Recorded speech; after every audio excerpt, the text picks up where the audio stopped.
This is part 2 of a 7-part series, and I'm talking about the physical manifestations in the body from energetic stagnicity and accumulation in the chakras.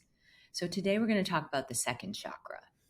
And like I said before, we live in a field of energy and information, and the chakras are transformers of energy where they can convert the subtle energies in our environment into chemical, sonic, and electrical signals of our endocrine and nervous system. And each chakra is associated with a different endocrine gland and a different autonomic nerve plexus and has very real effects on our physical health. So today we're going to talk about the second chakra, which is located between the navel and the pubic bone. And the second chakra is associated with our seat of our creativity and also our sexuality. And on a physical level, if you have stored energy in your second chakra, you tend to have issues with your reproductive system. So for females, they often have painful menstruation. They may be prone to endometriosis or uterine fibroids or ovarian cysts. They may have painful intercourse or just have low kind of sex drive and ability to reach orgasm. They may just be kind of disconnected from their sexuality. And for men, they often have issues with their prostate. So it's like almost stagnicity in the energy of the prostate kind of leads to growth and swelling of that prostate. And they may have trouble with benign prostatic hypertrophy or prostatitis or pain in the prostate. Men can have also low libido, trouble with erectile function. They may have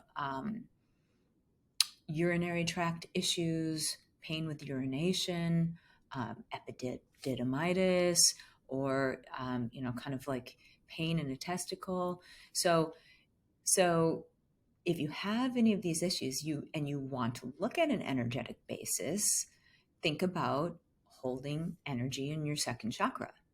So one of the reasons why people can hold energy in the second chakra is because they're very empathic.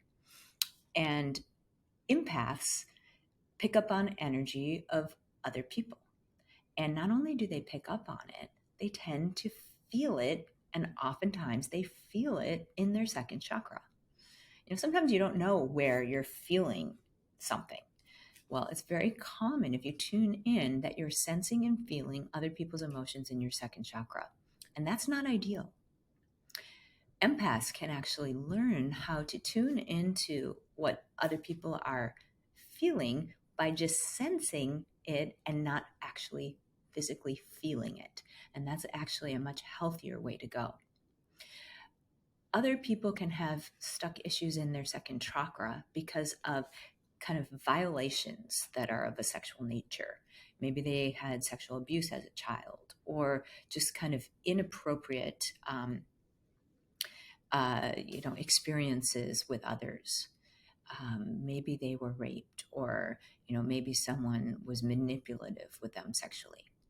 So these are the types of things that can be traumas that a person may not have been fully equipped to deal with at the time, and they may have emotions around those traumas that are unmetabolized, that are now reverberating in their energetic anatomy. So what can you do? Well, in meditation, when you have done the grounding that I've previously described, you can move the seat of your awareness into your second chakra and sit there until you really can sense what's there. It might take a little time, but you will eventually be able to tune in to the energy that's there. And if you sense that there's some stagnant energy or some pain or some chaotic vibrations there, you can learn how to ground that energy off in the grounding field you've already established. And you can ask to learn what that energy is there to teach you. So oftentimes, after you've learned what you need to learn, you can ground off what is no longer wanted, and that can have some incredibly beneficial effects on your physical health and improvements of your hormone balance, your sex hormones balance, and reduction in kind of the pathology in the reproductive system that I've mentioned. So I really hope that helps.